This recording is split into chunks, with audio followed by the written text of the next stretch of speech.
అమెరికాలోని ఓ హైవే. రాత్రి సమయం కావడంతో వాహనాల రద్దీ లేదు. ఎలాగూ వెహికల్స్ రావట్లేదు కదా అని ఓ పేద రిక్షావాలా హైవే పైకి రిక్షా తొక్కుకుంటూ వచ్చేశాడు. సరిగ్గా అదే సమయంలో ఓ ట్రక్ శరవేగంగా అట్టే దూసుకొచ్చింది. ట్రక్ డ్రైవర్ రిక్షావాలాను గమనించేంత టైం లేదు. బ్రేక్ వేసేలోపే ప్రమాదం జరిగే పరిస్థితి వచ్చింది. సరిగ్గా అదే సమయంలో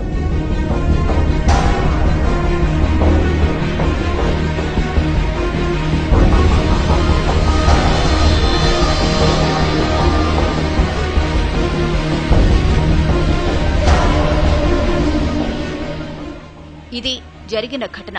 ట్రక్ డ్రైవర్ ఖచ్చితంగా ప్రమాదం జరిగిందని, తాను ఎవరినో గుద్దేశానని భావించి గబగబా ట్రక్ దిగి వచ్చాడు.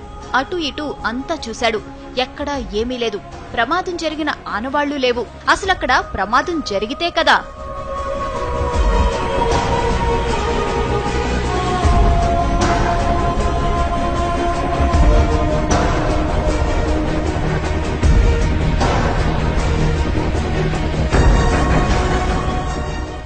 రిక్షావాలాను రక్షించిన అదృశ్య శక్తి అతణ్ణి రోడ్డు పక్కన విడిచిపెట్టింది. అతడు ఆరోగ్యంగా ఉన్నాడో లేదో తెలుసుకుంది. అతడు సరిగ్గానే ఉన్నాడని భావించి అక్కడి నుంచి మెల్లగా వెళ్లిపోయింది.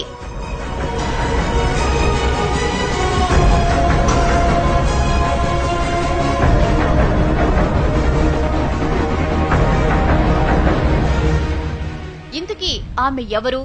అంత వేగంగా ఎలా వచ్చింది? ప్రమాదం జరగకుండా ఎలా అడ్డుకోగలిగింది? ఆమె రాగానే మెరుపు ఎందుకు వచ్చింది? ఇలా ఎన్నో అనుమానాలు, ఎన్నో అంతుచిక్కని ప్రశ్నలు.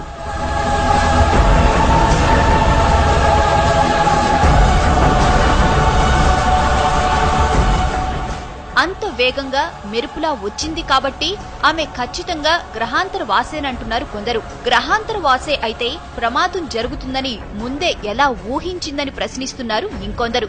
అసలు గ్రహాంతర వాసికి మనిషిని రక్షించాల్సిన అవసరం ఏముందంటున్నారు. పైగా తల వరకు కప్పుకున్న డ్రెస్ కోడ్, నడక, నడత అన్నీ మానవుల తరహాలోనే ఉన్నాయి. అందుకే ఆమె గ్రహాంతరవాసి అనేందుకు అవకాశాలు లేవంటున్నారు ఇంకొందరు.